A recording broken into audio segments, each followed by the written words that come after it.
This is Sage and Roe from Georgian Court University. They're both bio majors, and they're going to be reading Tumble for you today. We're going to start off with chapter 38. After parting ways with Sai, I biked to the Historical Society. Do you guys ride bikes? If so, do you guys ride your bikes to school? And when you do you guys lock them? As I locked my bike, I found myself hoping Sleepy Reading Lady would be there, and was pleasantly surprised when I opened the front door, and she was, at her table, like always. She looked up and smiled in recognition. I smiled back. "Hi," I said as I passed her table. "Hello," she greeted me in return. "Well, look who it is," Rudy said. He put down his pencil and folded his hands on his desk. "Ms. Bravo." "Huh?" I stopped in my tracks. "I'm sorry," Rudy said. "I forgot your name, but not your face or what you were researching. I always remember what people research." "Oh," I said, "it's Adela. And yeah, I was researching the Bravos." "I knew that," he said, wagging his finger at me. "What brings you back to us? Did you get an email that the Bravo box was ready?" "Oh, no, I didn't," I said. "I'd like to look at it if it is, but I'm here for another reason." Go on then, Rudy said. I wanted to know how people donate their things. "Have you guys ever donated anything? And if so, what have you donated?" I said, so that you can take care of them here and make them available to others. Well, if it fits the scope of what we collect, anything related to history or Esperanza and Thorn, we collect it, Rudy explained. People sometimes contact us and ask if we're interested in something they have, and sometimes we reach out to people who we know have something we'd like to keep here. "Okay," I said, shoving my arm into my backpack.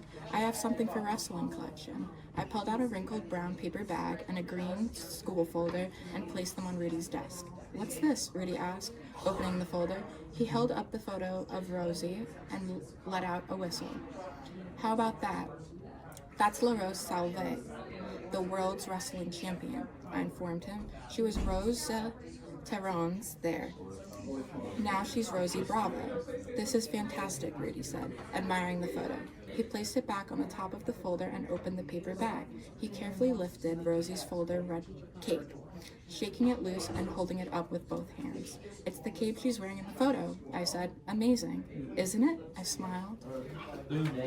"And how did you come by these?" he asked. "You didn't borrow them from someone, did you?" "Oh no," I laughed. "Rosie's my abuela."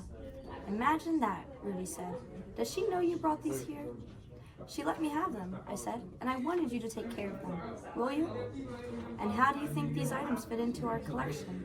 He looked at me over the top of his glasses as if he was quizzing me. "Do you guys collect anything in particular? If so, what do you guys collect?" "Well, you collect items that tell the story of the Dos Pueblos area.